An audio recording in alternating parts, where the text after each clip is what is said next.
Hello students, how are you? I hope you must all be fine. Today I am back with my next video for 10th class. I am going to teach you chapter number 3 of the book Footprints Without Feet. The name of the chapter is The Midnight Visitor.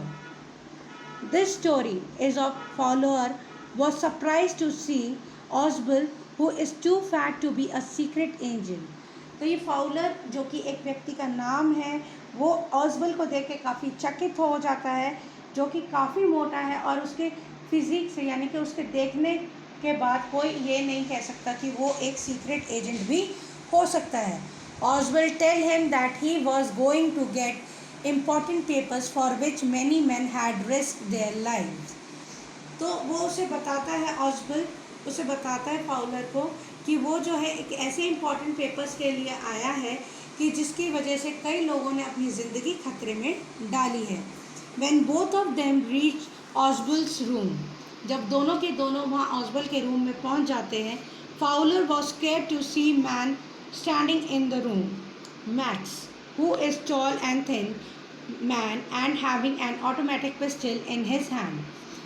जब वो दोनों उस room में पहुंच जाते हैं तो Fowler जो है वहाँ पे एक दूसरे आदमी को खड़ा हुआ देख के थोड़ा डर जाता है. उस आदमी का नाम था मैक्स, जो कि एक बड़ा लंबा सा और पतला सा व्यक्ति था और उसके हाथ में एक ऑटोमेटिक पिस्टल थी. He had entered his room by using a key to take the report concerning a new missile. तो वो जो है उसके घर में एक सीक्रेट की के थ्रू घुसा था और वहाँ से वो ऐसे पेपर्स लेने वाला था जिसमें एक सीक्रेट मिसाइल के बारे में कुछ इंफॉर्मेशन लिखी हुई थी. ऑजबल sensing the danger fabricated a story about a non existing balcony which Max believe to be true. ऑजबल को लगा खतरे का कुछ एहसास हुआ और उसने एक ऐसी स्टोरी बनाई जिसमें उसने ऐसी बालकनी के बारे में बताया जो कि कभी थी नहीं. ऑजबल ने उसकी कहानी को सच मान लिया और ये भी मान लिया कि हाँ वाकई में ऐसी बालकनी थी.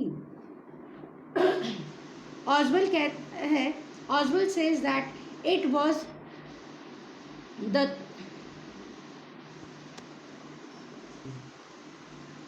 Oswald says that it was due to the balcony that somebody had entered his room second time.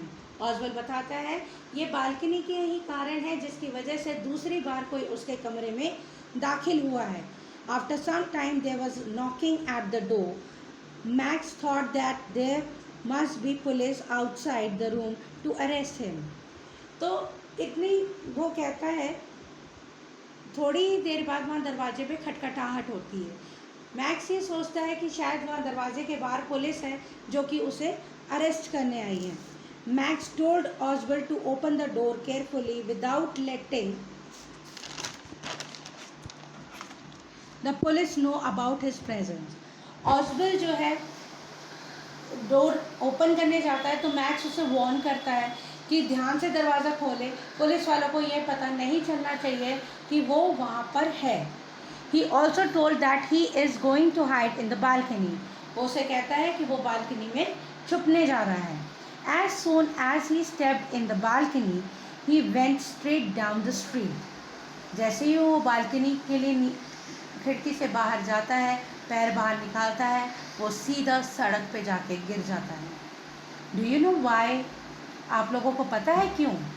Because there was no balcony in the room. It was the only the window that opened at the street side. क्योंकि वहाँ पे कोई balcony थी नहीं, वहाँ पे केवल एक विंडो थी जो सड़क की तरफ को खुलती थी.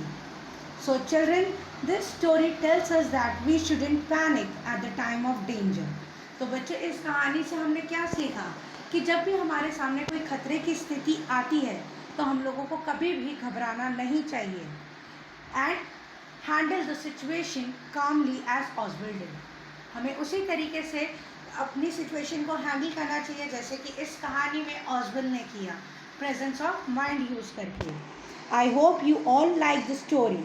So student please write the summary of the chapter in your notebook. तो स्टूडेंट आप लोगों से रिक्वेस्ट है कि आप इस चैप्टर की समरी अपनी अपनी नोटबुक्स में लिखें. Do the textbook question answers in your notebook and wait for my next video. Till then, Stay safe, stay home, and revise well. Thank you.